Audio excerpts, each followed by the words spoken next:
Hi guys, Amanda here. I had a crazy dream on Monday.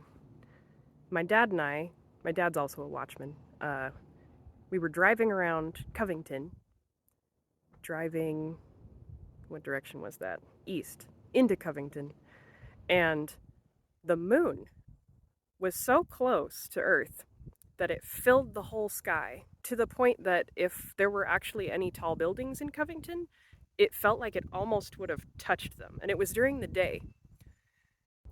I don't remember much else of the dream, but the message just seemed to be things are heating up, time is short. I'm changing the name of this channel to Heart and Field to kind of match my art brand. It's a name that I just kind of came up with several years ago, and then I bought heartandfield.com on a whim and didn't do anything with it for years and years. But the idea behind it was just always my heart for his field, my heart, my soul, which I realize are not the same thing, out on the field, doing what God wants me to do. Not to earn anything, but just as like a thank you.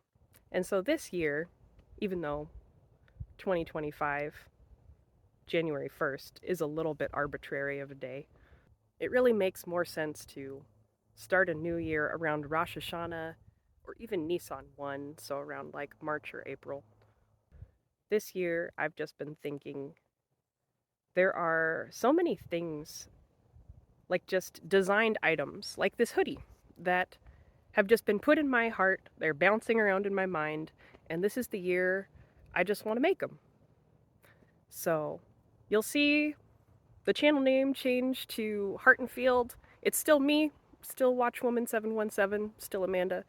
I may come back on here and do another rap because I've got the beginnings of one, but it really just depends. Like, if God helps me finish it, I will post it. I don't really want to come on here unless I have a real message. You know what I mean? And with Heart and Field, I just feel the need to design. If you're an artist, you probably get it.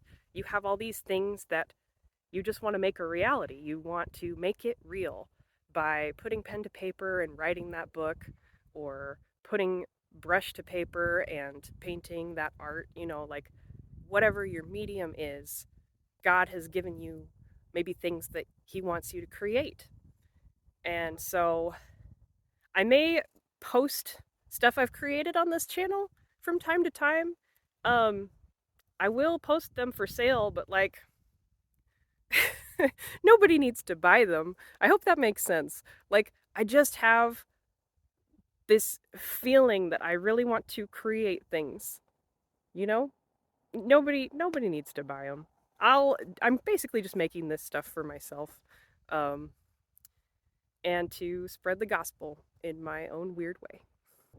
I kind of also feel more called to garden this year. Like, actually do it for real. Maybe actually water the plants so they don't die in the heat of summer. I have a vision for where I want to put things gardening wise on this half acre that we live on, and I'm excited for it. I really love dahlias. I'm sure you already know this if you've been watching for a while, but the cool thing about dahlias is that they bloom in September, October, like that time frame. So every time when I'm creating a garden that has dahlias in it, I'm thinking about the return of Jesus because they bloom right around Rosh Hashanah, you know? So I'm always thinking, what's the most epic garden that I could create for Rosh Hashanah, like that return time frame, just kind of like welcoming back the king, you know? Anyway, that was it. Channel name change, wanting to focus on getting closer to Jesus this year, more gardening, probably less YouTube. Um, yeah, I hope you're having a great day and that it is sunnier where you are.